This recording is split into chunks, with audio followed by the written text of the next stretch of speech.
کبھی سوچا ہے کہ ہماری چھوٹی چھوٹی غلطیاں جو ہم روزمرہ کی زندگی میں کر جاتے ہیں ان کا اثر کتنا گہرا ہو سکتا ہے؟ آج ہم ایک ایسی ہی کہانی پر بات کریں گے، ایک ایسا واقعہ جو نماز کو نظر انداز کرنے کے انجام کے بارے میں ہے، اور سچ میں یہ دلوں کو جھنجھوڑ کر رکھ دیتا ہے۔ دیکھیں، یہ صرف کوئی قصہ کہانی نہیں ہے، یہ تو ایک طرح سے ایک آئینہ ہے جس میں ہم سب اپنی زندگی کا عکس دیکھ سکتے ہیں۔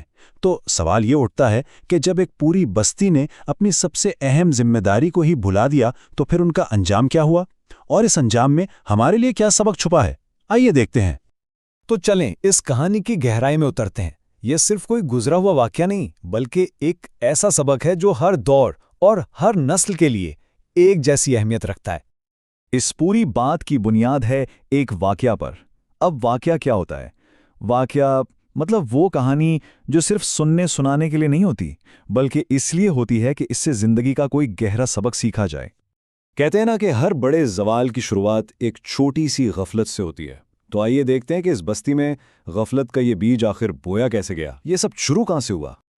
ذرا تصور کریں، ایک ایسی بستی جہاں بازاروں کی چہل پہل اور کاروبار کا شور بس یہی سب کچھ تھا۔ لوگوں کی صبح دنیا کمانے کی فکر میں شروع ہوتیں اور شامیں اسی کے حساب کتاب میں ڈھل جاتیں۔ ان کی ترجیحات بالکل صاف تھیں، صرف اور صرف دنیاوی کامیابی۔ اور پھر وقت گزرتا گیا، اذان کی آواز آتی تو تھی، مگر ان کے شور میں کہیں دب کر رہ جاتی تھی۔ پہلے تو بس نماز کو ٹالا جاتا، چلو بعد میں پڑھ لیں گے، پھر اسے چھوڑنا شروع کر دیا، اور آخر کار ایک وقت آیا کہ وہ اسے بالکل ہی بھول گئے۔ یہ غفلت کوئی ایک دن میں نہیں آئی تھی، نہیں، یہ تو ان کی روزمرہ کی مصروفیات کا وہ زہریلا پھل تھا جو آہستہ آہستہ پک رہا تھا۔ اور بس یہی وہ کیفیت ہے جسے کہتے ہیں غفلت، جب انسان اپنے اصل مقصد کو ہی بھول جائے اور دنیا کی رنگینیوں میں پوری طرح کھو جائے۔ وہ بستی مکمل طور پر اسی غفلت کی گرفت میں تھی۔ لیکن ہر عمل کا ایک نتیجہ تو ہوتا ہے نا؟ تو اب کہانی اس موڑ پر آتی ہے جہاں اس بستی کو اپنی ساری غفلت کی قیمت چکانی پڑی۔ اور پھر وہ لمحہ آ ہی گیا جب حقیقت ان پر ایک دم بجلی بن کر گری، جب انہیں شدت سے احساس ہوا کہ انہوں نے کیا کھو دیا ہے۔ یہ احساس پچھتاوے کی ایک ایسی آگ تھی جس نے ان کا سب کچھ جلا کر راکھ کر دیا۔ اس کیفیت کو ایک جملے میں کچھ یوں بیان کیا گیا ہے: اس لمحے ہر وہ چیز جس کا انہوں نے تعاقب کیا تھا بے قیمت لگی، اور وہ ایک فرض جسے انہوں نے نظر انداز کیا تھا انمول ہو گیا۔ سوچیں ذرا، ان کی دولت، ان کے کاروبار، سب کچھ بے معنی ہو گیا اس ایک فرض کے سامنے جسے وہ بھول بیٹھے تھے۔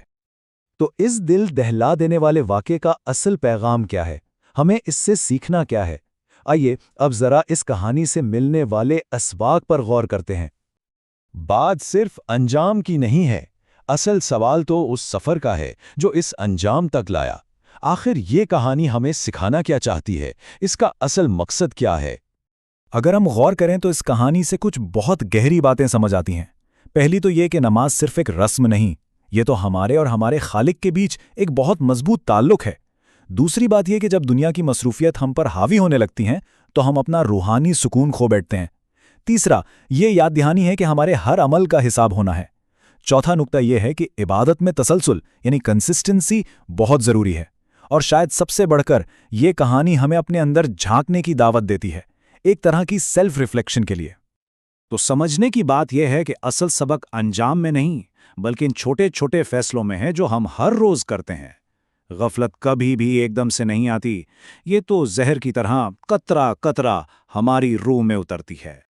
اور آخر میں ایک سوال ہم سب کے لیے ہے، کیا ہم بھی کہیں نہ کہیں اسی بستی کے لوگوں کی طرح تو نہیں ہو رہے؟ یہ صدیوں پرانی کہانی آج کی اس تیز رفتار زندگی میں ہمارے لیے کیا معنی رکھتی ہے؟ اس سوال کا جواب ہم سب کو اپنے اپنے اندر تلاش کرنا ہے۔